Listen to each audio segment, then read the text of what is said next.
আচ্ছা, খুব কমন একটা প্রশ্ন আজকে আমি উত্তর দেব।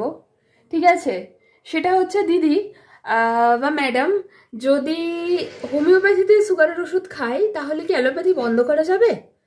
প্রথম প্রশ্ন সেটা হচ্ছে, আমাদের এমন অনেক পেশেন্ট আছেন যারা শুধুমাত্র হোমিওপ্যাথি ওষুধ খান সুগারের জন্য, এবং তারা কোনো রকম অন্য কষ্ট ছাড়া শুধুমাত্র হোমিওপ্যাথি ওষুধ খেয়ে সুগার কন্ট্রোলে থেকে খুব ভালো আছেন তোমাদের আশীর্বাদে, ঠাকুরের আশীর্বাদে, তোমাদের ভরসায়।